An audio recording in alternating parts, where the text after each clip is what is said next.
지난주에 죄의 실체에 대해서 우리가 같이 생각을 해보았습니다. 그 죄의 실체들을 낱낱이 파헤치고 제일 마지막에 그 죄의 형벌이 무엇이냐 할 때 죄의 삭은 사망이라, 사형이라.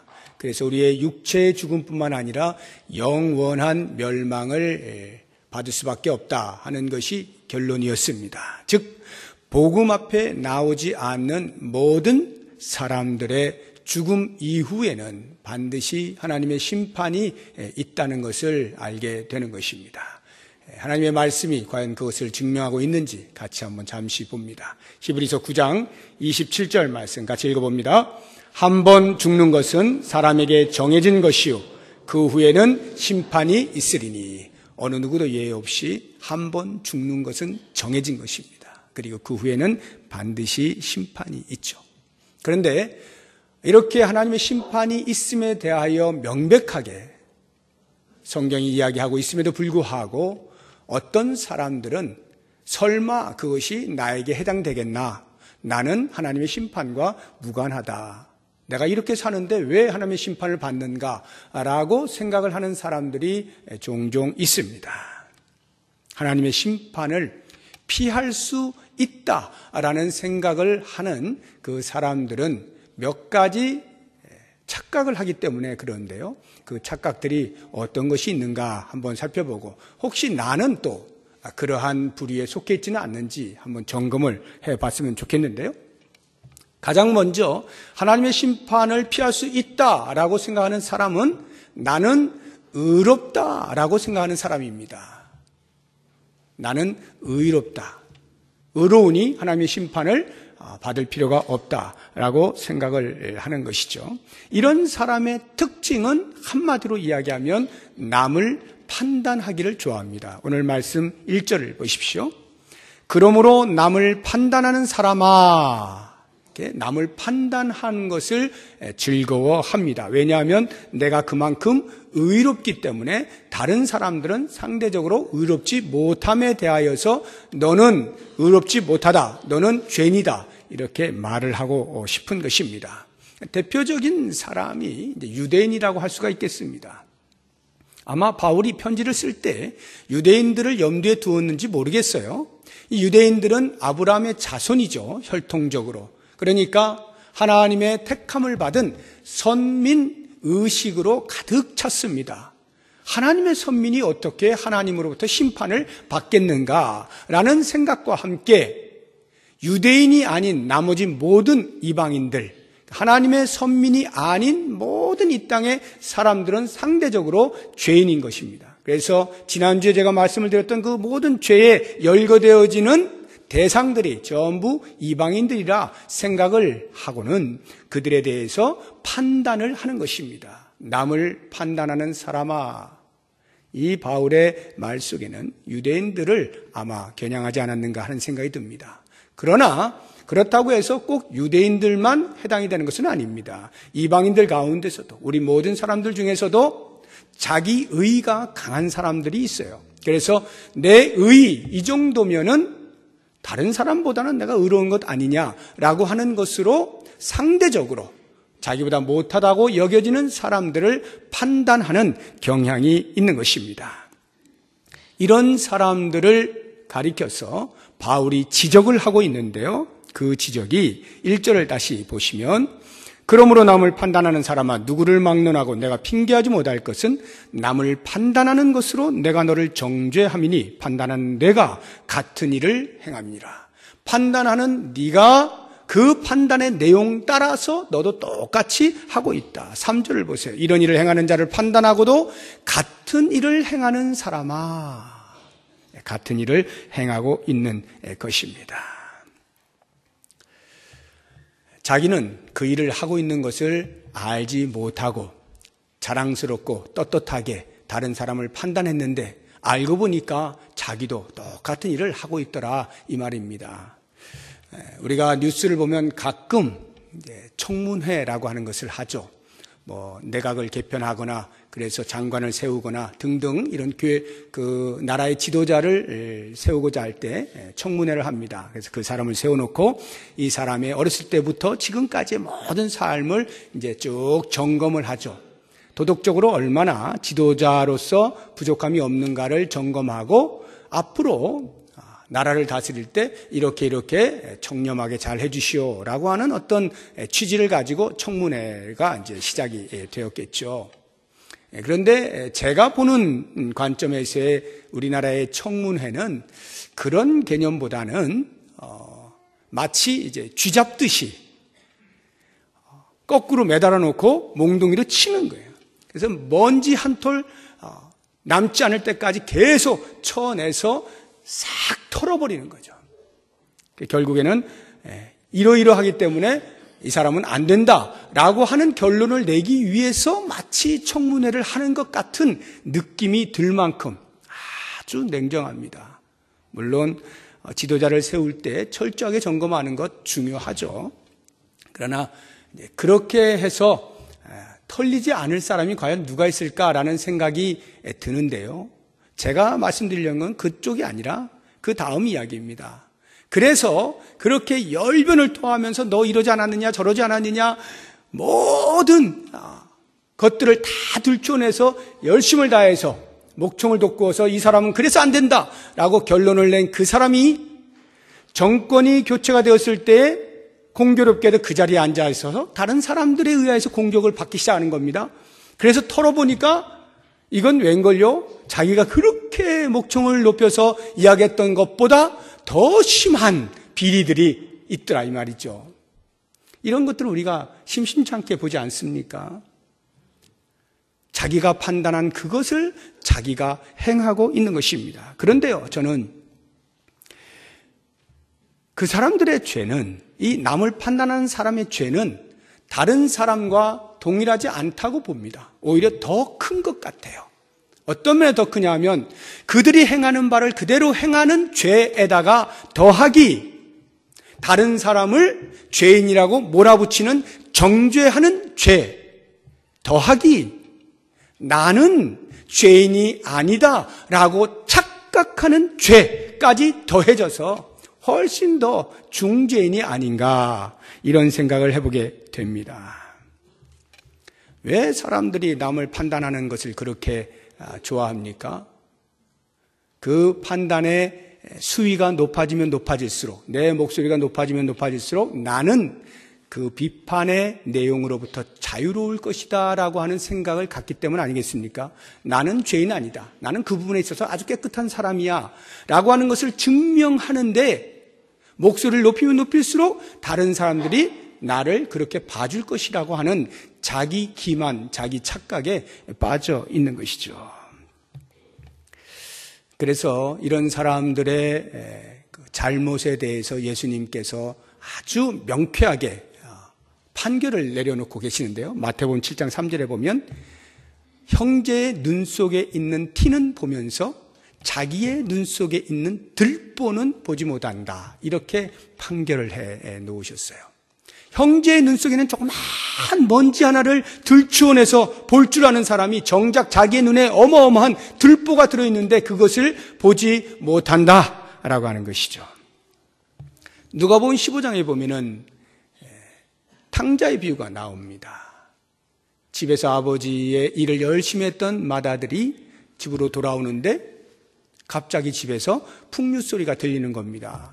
이게 어찌된 일인가 종에게 물어봤더니 사정을 이야기합니다. 이렇게 해서 그 집을 나간 당신의 동생이 거짓골로 해서 돌아왔는데 아버지가 너무나 신이 나셔가지고 깨끗하게 씻기고 손에 가락지를 끼우고 옷을 입히고 신발을 신기고 송아지를 잡아서 잔치를 베풀고 있습니다.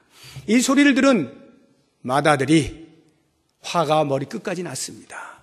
아니 어떻게 이럴 수가 있는가 하고는 아버지에게 가서 따집니다. 아버지, 제가 평생에 아버지 집에서 한 번도 불순종한 적이 없고 아버지 하라는 거 다 했는데 나에게는 송아지는커녕 양 한 마리도 잡아준 적이 없거늘 하물며 집안의 모든 재산을 탕진하고 거짓골로 해서 집안 망신 다 시킨 저 동생이 돌아왔는데 어떻게 이런 잔치를 벌일 수가 있습니까? 하고 아버지를 비난하지 않습니까? 여러분, 이 맏아들이 아버지에게 비난하는 것이 정당할까요? 안 정당할까요? 누가 봐도 정당하죠. 왜 정당합니까? 적어도 맏아들이 생각할 때에 나는 이 집안의 의인이고 쟤는 이 집안에 악을 끼친 악인이다 라고 하는 자기 평가에 근거하는 한은 그 맏아들의 비난은 언제나 정당합니다. 그런데 하나님께서는 그렇게 말씀하시지 않죠? 그 아버지의 입을 빌어서 얘야, 이 집에 있는 게 다 네 거 아니더냐? 잔치를 버리고 말고 할 게 뭐 있냐? 다 네 건데 얘는 죽었다가 살아난 것이니 우리가 기뻐하는 게 마땅하지 않겠느냐? 여러분, 남을 판단하는 것 그리 어렵지 않습니다. 그리고 목소리를 높이는 것 그리 어렵지 않습니다. 그러나 정작 그것을 자신이 행하고 있음에 대해서 알지 못하는 것, 이걸 발견하는 게 어려운 겁니다. 자기 의가 강하면 강할수록 우리가 이렇게 말씀을 들을 때 그 말씀의 적용을 나 아닌 너에게 많이 시켜요. 말씀 들으면 와, 정말 좋은 말씀이다. 야, 정말 가슴이 찔린다. 이것을 자기에게 적용시키지 않고 옆에 있는 권사님한테 시키는 거예요. 그래, 이 권사님 이거 꼭 들었어야 돼. 맞아. 옆에 사람에게 전가시키고 그 사람이 꼭 이거 듣고 바뀌었으면 좋겠어 라는 생각을 하곤 하는 것입니다. 정작 자기 자신에게 대해서는 듣지를 않는 거예요. 대표적인 사람이 목사입니다. 부끄럽게도 여기 서 있는 목사가 가장 못 들어요.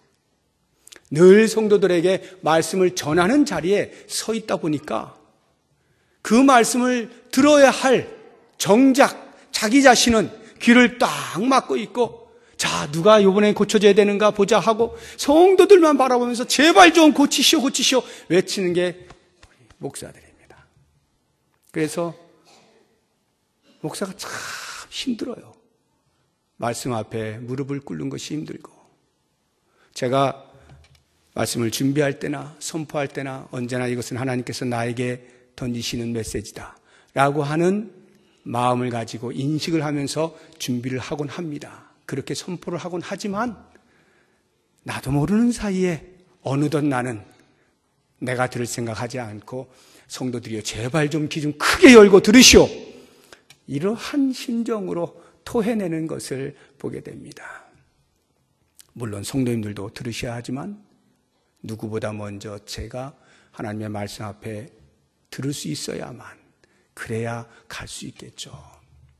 그런데 이것이 비단 목사의 문제뿐만이 아니라, 대단히 죄송한데 신앙의 연륜이 깊어지면 깊어질수록 30년을 믿고 50년을 믿고 70년을 믿고 한평생을 믿으면 믿을수록 이런 위험에 빠질 확률이 매우 높습니다.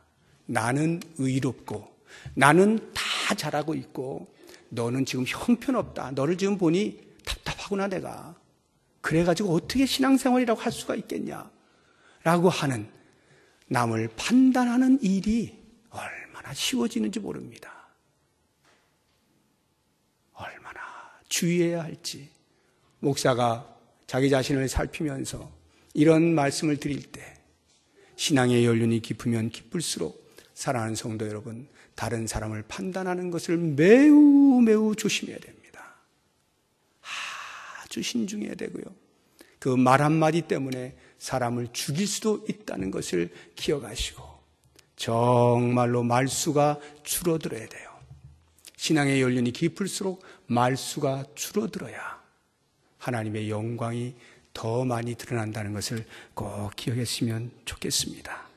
중요한 것은 이렇게 아무리 자기 의를 드러낸다 한들 그 자기 의로 하나님의 심판을 피할 길은 없다 하는 것이 바울의 논지입니다. 두 번째로 하나님의 심판을 피할 수 있을 것이라 생각하는 부류의 사람은, 봐라! 지금 나한테 아무 일도 일어나지 않지 않느냐라는 사람들입니다. 이 세상이 악으로 관영해 있죠. 악한 사람이 참 많습니다. 그런데 하나님께서 그런 사람에 대해서 심판하실 생각을 안 하시는 것처럼 보인단 말이죠. 그럴 때 이런 생각이 들어요. 우리 최근에도 계속해서 우리나라를 위협하고 있는 수소폭탄을 만들어 쏘니 어쩌니 이렇게 하면서 고조시키고 있는 저 북한의 지도자인 김정은을 보게 되면 우리말로 하면 머리에 피도 안 마른 아주 젊은 친구가 한 나라를 다스리는 지도자의 자리에 서서 뭐가 뭔지도 모른 채 국제사회를 어지럽히고 있는 이러한 악한 모습들에 대하여서 하나님은 뭐 하시나 하는 생각 들지 않습니까? 자기 할아버지 김일성을 담기 위해서 모든 걸 다 담기 위해서 살도 찌우고 막 이랬잖아요. 그 막 비대해져가지고 나중에 병 들어가지고 곧 죽을 것 같은 그런 뉴스도 나왔는데 요즘 보니까 다시 또 멀쩡하게 살아가지고 그리고 또 나와서 정말 그런 악한 쪽이 아니면 대단하다라고 말을 해주고 싶을 만큼 전 세계에 대해서 자기의 존재감을 드러내고 있는 이러한 모습. 그냥 그렇게 계속 살찌다가 하나님께 그냥 가게 만드시지. 이런 생각이 들지 않습니까? IS라고 하는 이슬람 테러 민족은 어떻습니까? 점점 더 온 세계의 공공의 적이 돼가고 있죠. 최근에 또 이제 아시아에까지 진출이 되어져서 폭탄 테러가 자카르타인가요? 거기서 또 일어났죠. 이제는 어느 곳에서도 안전을 보장받을 수 없는 두려움, 공포의 대상이 되어버린 그런 IS. 누가 봐도 그들은 이 땅에서 살면 안 될 것 같은 아주 악한 사람들.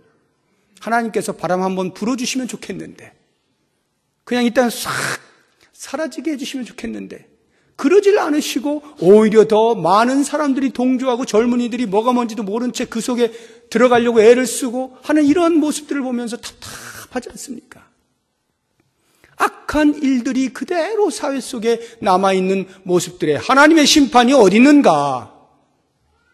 여러분, 먼 이야기를 하니까 잘 이렇게 느낌이 안 오시는지 모르겠는데 한번 자신을 돌아보고 내 자신을 보니까 내가 하나님 앞에 열심히 안 하고 하나님 보시기에 책망을 하실 만한 그런 일을 하고 있는데도 불구하고 아무런 일도 일어나지 않아요, 나한테. 그럴 때 어떻습니까? 떳떳하게 큰 소리를 치지 않습니까? 봐라, 하나님이 어디 계시냐? 하나님이 가만 놔두시지 않느냐? 이렇게 말하는 사람들이 있다 이 말이에요.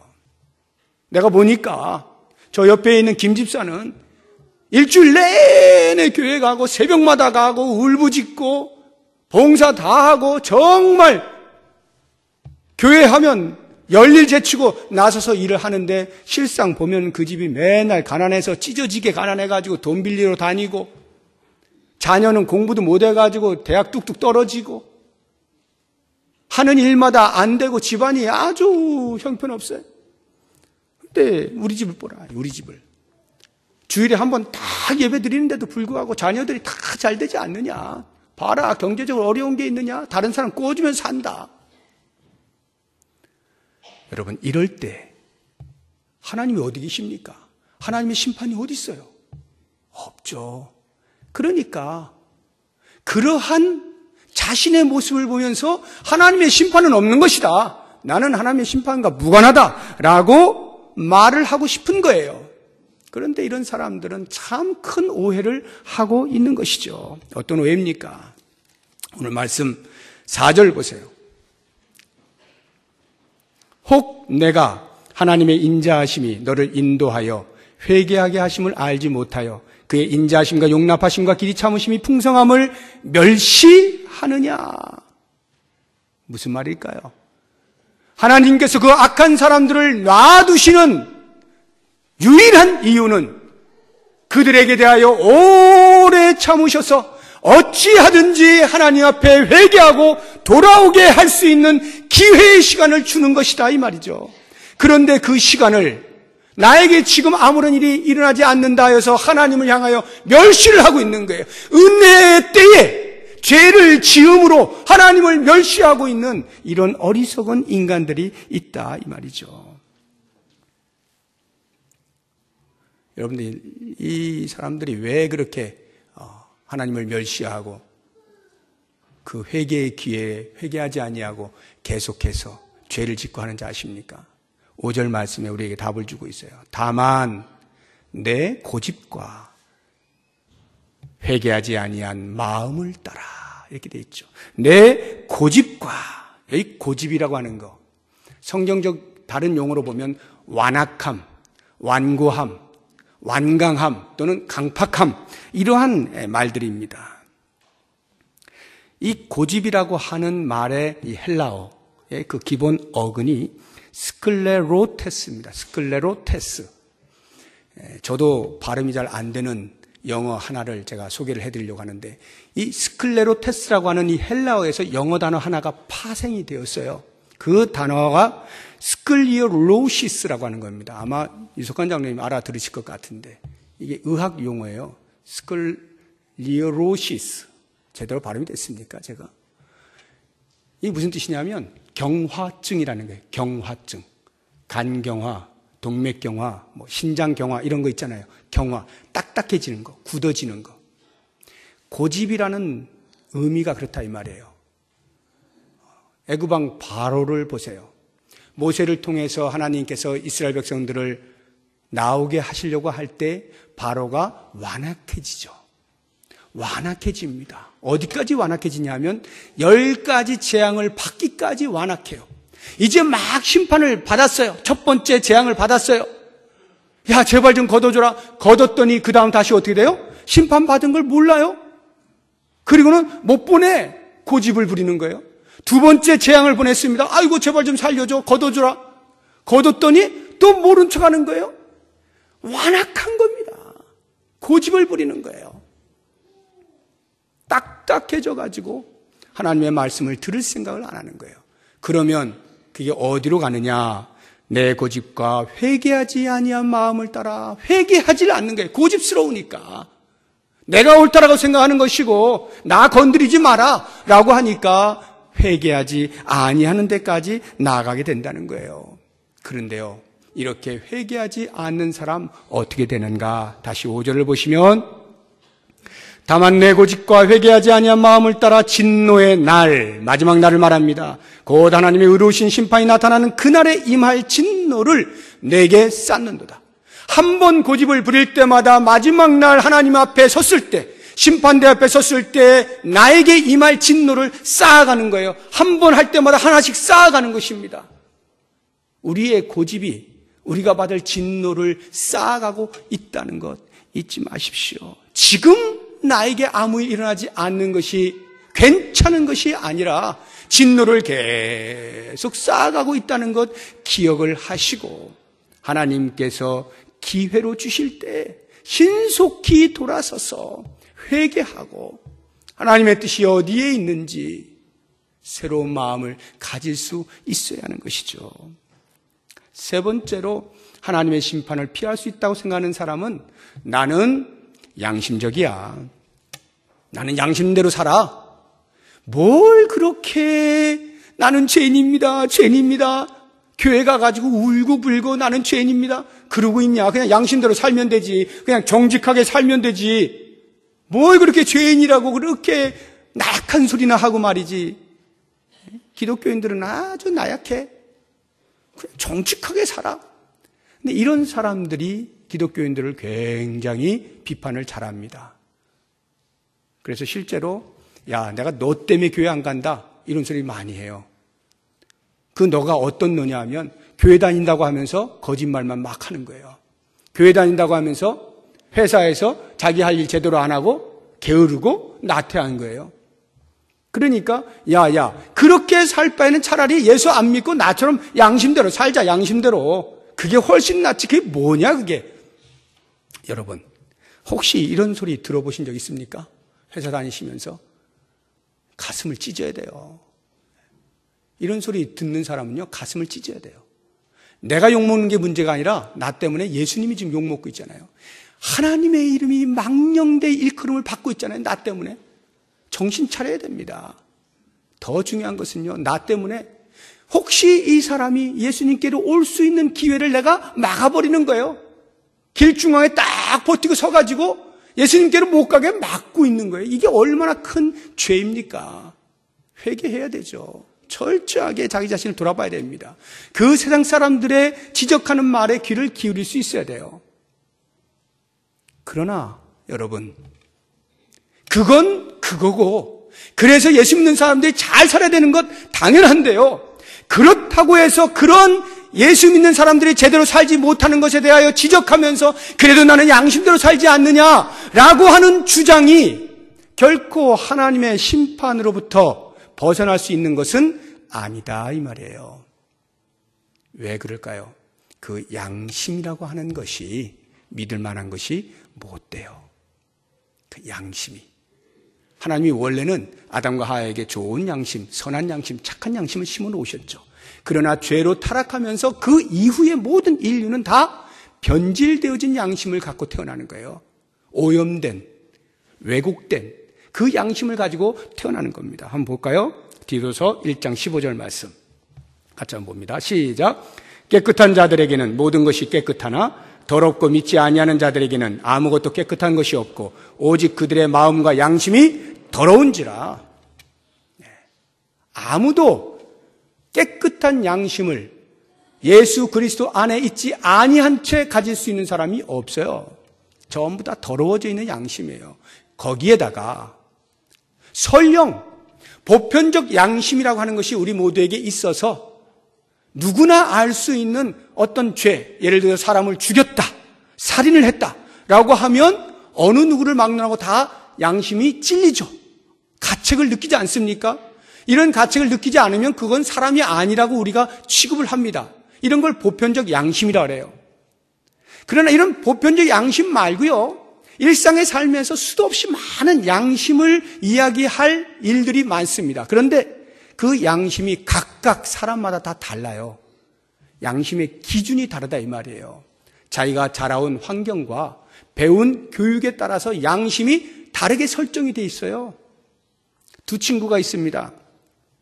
한 친구는 어렸을 때부터 부모로부터 음식이 있으면 정확하게 식구수대로 딱 나누어서 먹어야 된다라고 하는 것을 배웠어요. 그게 양심이에요. 한 친구는 배고픈 사람 좀 더 먹을 수 있다. 배가 덜 고픈 사람은 좀 덜 먹어도 되는 거다. 이렇게 배운 친구가 있을 수가 있어요. 두 친구가 만나서 피자 한 판을 시켰습니다. 먹기 시작하는데 이 친구가 좀 더 배가 고팠는지 8조각 나는 그 피자에서 5조각을 먹고 이 친구가 3조각을 먹었네요. 그러니까 이 3조각 먹은 친구가 가만 보니까 1조각을 더 먹었거든요. 뭐라 그럴까요? 이 양심 없는 놈, 이렇게 되잖아요. 어떻게 내 거를 네가 더 먹을 수가 있어? 이 양심 없는 인간아. 그러면 이 친구가 뭐라 그럴까요? 아니 그걸 가지고 양심 얘기를 해? 왜? 내 양심이 어때서? 나는 양심 하나도 꺼리지 않아. 이러지 않겠습니까? 자기 양심상 아무 문제가 없는데 안 되는 거예요. 나중에 내가 3쪽 먹고 네가 5쪽 먹을 수 있지. 배운 게 달라요. 형성된 게 달라요. 그럼 이 친구는 뭐라 그래요? 참 어이없네. 이렇게 되잖아요. 그럼 이 친구는 뭐라 그래요? 참 어이없네. 같이 어이없어지는 거예요. 서로 기준이 다르니까 만날 수가 없는 거예요. 이렇게 양심 자체가 오염되고 변질되었을 뿐만 아니라 그 양심이라는 것이 각자 사람마다 기준이 다 다르게 형성되어져 있는 그 양심을 가지고 하나님의 심판을 피할 수 있을 것이라 여기면 큰 코를 다친다 이 말이에요. 그래서 오늘 15절 말씀 보면 이런 이들은 그 양심이 증거가 되어 그 생각들이 서로 혹은 고발하며 혹은 변명하여 그 마음에 새긴 율법의 행위를 나타내느니라 말씀하고 있는데요. 이 양심이라고 하는 것, 그것이 우리의 기준으로 옳고 그름을 나타낼 수 없다라고 하는 것. 그렇게 보면 이 땅에서 하나님의 심판을 피할 수 있는 사람은 한 사람도 없는 것임을 알게 되는 것입니다. 그렇다고 하면 이제 여러분, 이러한 하나님의 심판, 이 하나님의 심판의 성격이 어떠한지를 이제 잘 살펴서 우리가 그 심판에 대해서 어떠한 삶을 살아야 될지를 생각을 해봐야 될 것입니다. 하나님의 심판의 성격은 한마디로 이야기하면 공정함입니다. 공정해요. 누구도 불평할 수 없는 공정함이 있어요. 그 공정함을 나타내는 두 가지가 있습니다. 하나는 각자 행한 대로 심판하신다라고 하는 것입니다. 6절의 말씀 보십시오.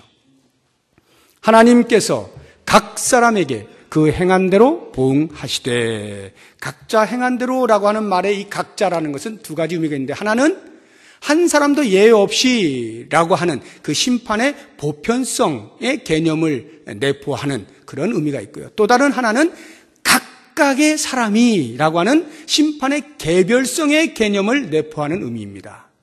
자, 이렇게 심판이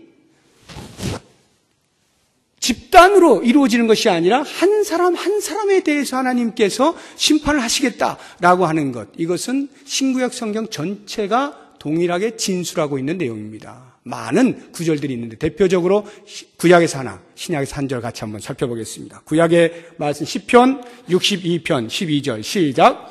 주여 인자함은 주께 속하오니 주께서 각 사람이 행한 대로 갚으심이니이다.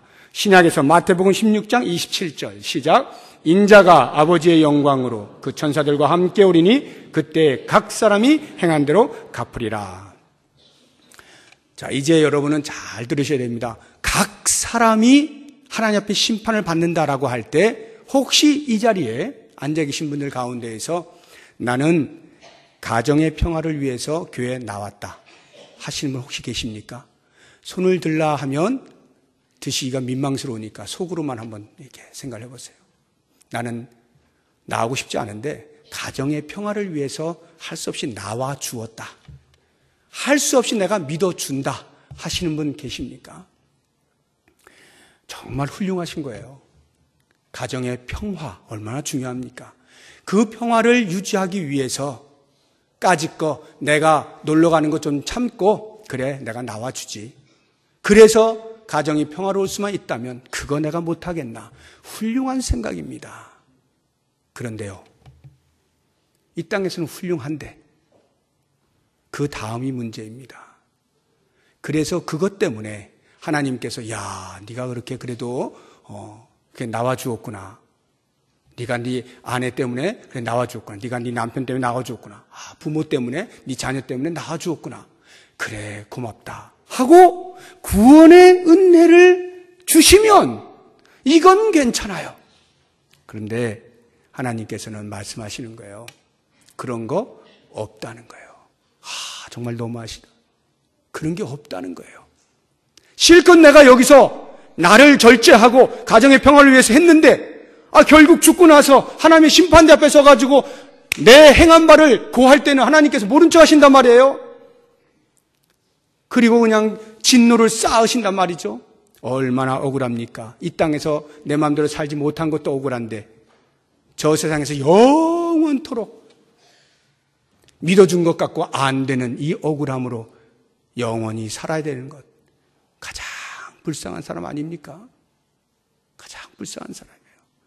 하나님의 심판은 절대로 묻어가는 법이 없어요. 내 아내가 기가 막히게 신앙생활 잘하니까 나는 그저 이렇게 같이 손잡고 낳아준 것만으로도 충분히 천국 갈 수 있겠지. 내 남편이 교회에서 내누라하고 섬기고 있으니까 거기에 묻혀서 손잡고 가다 보면 되겠지. 내 아버지가 목사니까 나는 그냥 적당히 이렇게 해도 될 거야. 지금 제 아들이 또 나왔어요. 잘 들어야 돼, 아들. 아버지가 목사가, 아버지가 장로가 자신의 구원을 보장해 주지 않는 겁니다. 자기의 신앙이, 자기의 고백이 구원을 이루어내는 거예요. 각자가 행한 대로 하나님께서 심판하신다는 것 잊지 마시고요. 혹시라도 지금 믿어주고 계시는 분 계시면 이 말씀을 들으시고 가슴을 찢으시면서 이제는 누구의 주님이 아닌 나의 주님 만나 주십시오. 간절한 마음으로 울부짖어야 됩니다. 주님, 나의 주님이 돼 주십시오. 내 입으로 시인하지 않을 수 없는 믿음을 주십시오. 이러할 때 하나님의 심판대 앞에 떳떳이 설 수가 있게 되는 것입니다. 여러분, 혹시 우리 모두가 성도라고 가정을 할 때, 우리 모두 다 성도죠. 다 성도일 때, 그럼 성도는 심판을 어떻게 받나? 제가 지금 구원에 관련되어서만 말씀을 드렸기 때문에 혹시 그런 생각을 하시는 분이 계실지 몰라요. 그럼 성도들 전부는 다 어떻게 심판을 받나? 안 받나? 받나? 모두 다 심판을 받습니다. 그런데 성도의 심판은 구원을 받느냐 못 받느냐, 천국에 들어가느냐 못 들어가느냐, 이 심판이 아니고요. 상급의 심판을 받습니다. 상급의 심판. 우리는 보통 천국 하면은 어떤 차별도 없는 것, 정말 좋은 것, 가면 모두가 다 행복한 것, 이렇게 생각을 하죠. 맞습니다. 그러나 그것이 상급도 아무것도 없고 그냥 다 똑같을 것이다 라고 생각하시면 오산입니다. 성경은 그렇게 얘기하지 않아요. 분명히 천국에는 상급의 심판이 있다라고 말씀을 하고 있고요. 그렇게 이 땅에서 힘들고 어렵지만 모든 고통과 고난들을 감내하면서 신앙을 지켰던 사람들이 하늘에서 영광스럽게 살아갈 것에 대하여 하나님이 약속하심은 그것이야말로 천국이 가장 공정한 곳임을 우리에게 말해주고 있는 것입니다. 물론 죽기 직전에 예수 믿습니다 하고 죽더라도 구원받는 데는 문제가 없으나 제가 잘은 몰라도 그렇게 하늘나라 가신 분은 천국에서 천국을 가긴 가지만 아마 부끄러운 구원이 되지 않을까 이런 생각이 들어요. 우리가 왜 이 땅에서 그렇게 열심을 다해서 주의 뜻을 헤아려 섬기려고 하는 이유가 뭡니까? 이거나 저거나 다 똑같을 것 같으면 굳이 그렇게 살 필요가 뭐 있어요? 그런데 천국은요, 우리에게 정말 공정해요. 하나님은 공정하셔요. 상급의 심판이 있는 것 기억하십시오.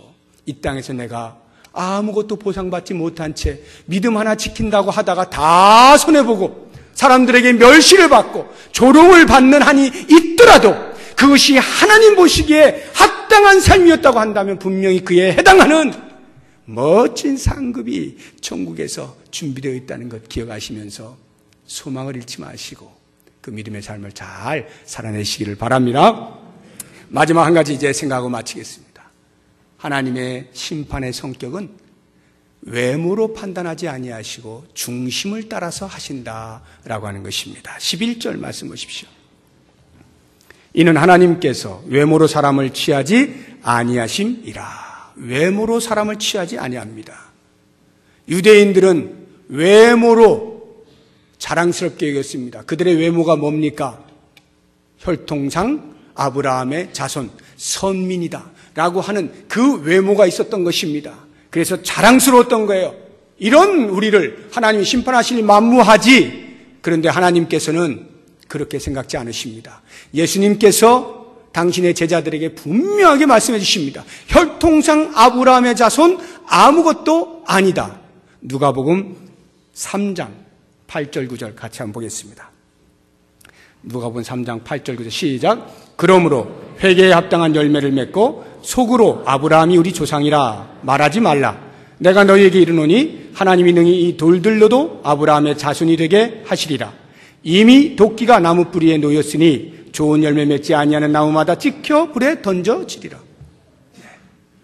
혈통상 아브라함의 자손이 그들을 보장해 주지 않아요. 열매를 맺지 않으면, 아브라함의 자손다운 열매를 맺지 않으면 찍혀 불에 던져져 버리는 것입니다. 요한복음 8장 39절에서 40절 말씀 같이 봅니다. 대답하여 이르되 우리 아버지는 아브라함이라 하니 예수께서 이르시되 너희가 아브라함의 자손이면 아브라함이 행한 일들을 할 것이거늘 지금 하나님께 들은 진리를 너희에게 말한 사람이 나를 죽이려 하는도다. 아브라함은 이렇게 하지 아니하였느니라 하고는 그 다음 말이 굉장히 무섭습니다. 44절 같이 봅니다. 요한복음 8장 44절 시작. 너희는 너희 아비 마귀에게서 났으니 너희 아비의 욕심대로 너희도 행하고자 하느니라. 그는 처음부터 살인한 자요 진리가 그 속에 없으므로 진리에 서지 못하고 거짓을 말할 때마다 제 것으로 말하나니 이는 그가 거짓말쟁이요 거짓의 아비가 되었음이라. 지금 아브라함의 자손인 유대인들을 향하여 예수님께서 하신 말씀이 너희의 아버지는 아브라함이 아니라 마귀다, 이렇게 이야기하는 거예요.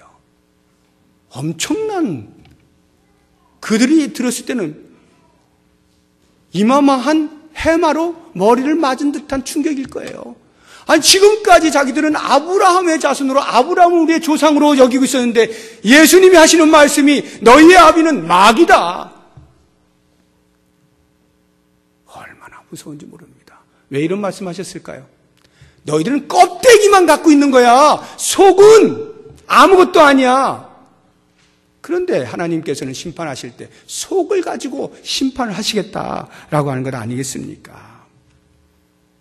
이 사회가 유대인들의 모습과 다를 바가 하나도 없어요. 과거 로마 시대에 그들은 신분을 가지고 자기들의 외모를 자랑했습니다. 높은 신분을 가지고 있는 게 귀족층에 있어요.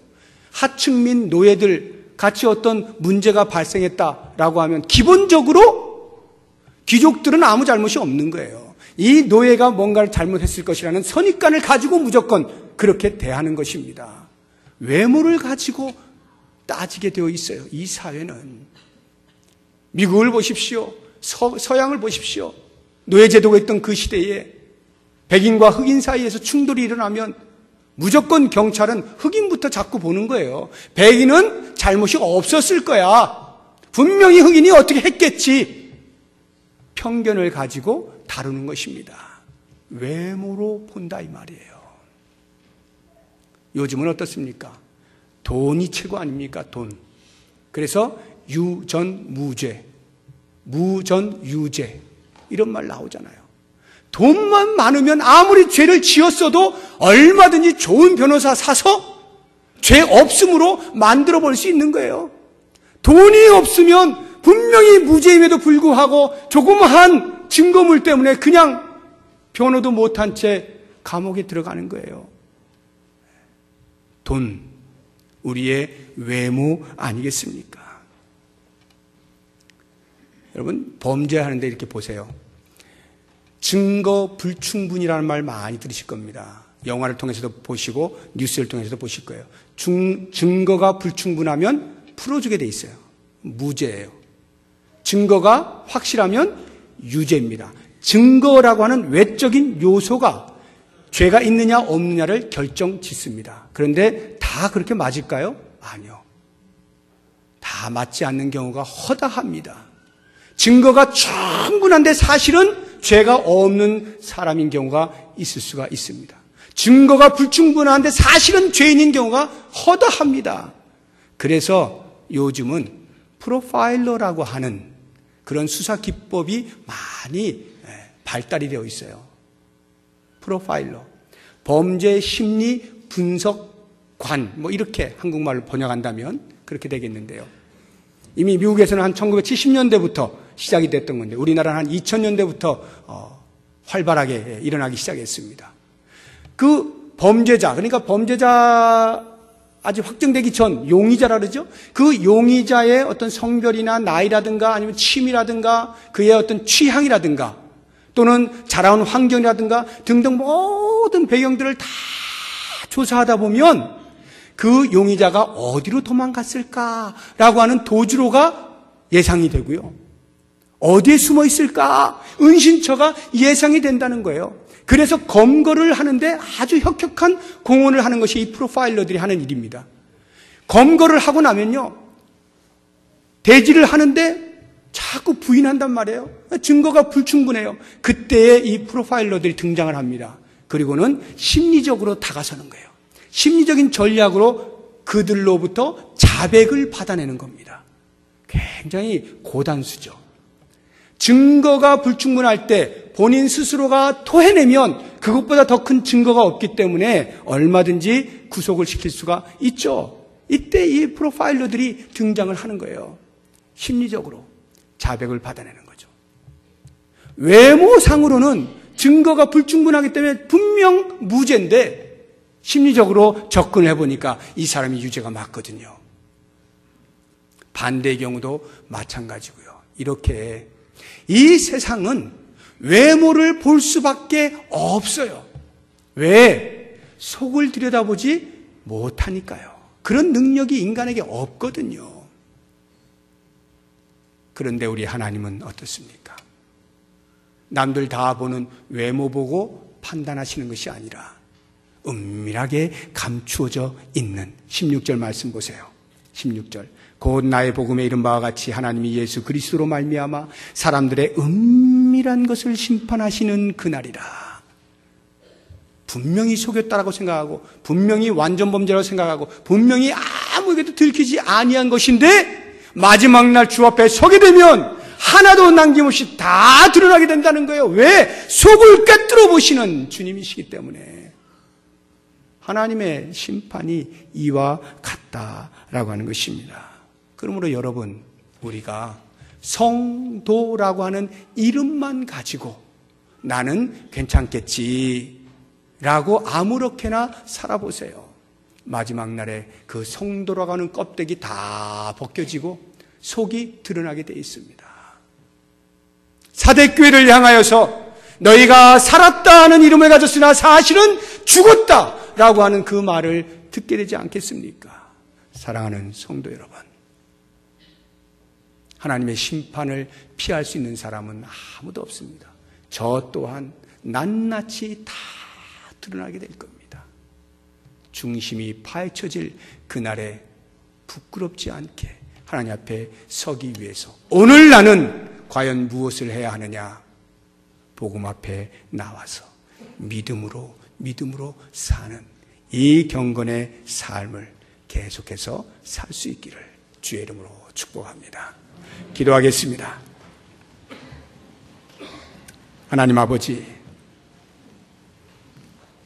당대의 종교 지도자로서 큰 존경을 받았던 바리새인들이 예수님께 책망을 듣고 독사의 자식들아, 외식하는 자들아, 듣기에도 힘든 그러한 책망을 받았던 그 삶이 혹시라도 우리의 모습은 아닌지 돌아보며 하나님 앞에 서는 그날을 생각하고 오늘 하루를 신실하게 살아드릴 수 있는, 그래서 하나님의 영광을 위하여 조금도 부끄럼 없는 믿음의 삶을 살았노라고 고백할 수 있는 우리 모두가 되게 하여 주시옵소서.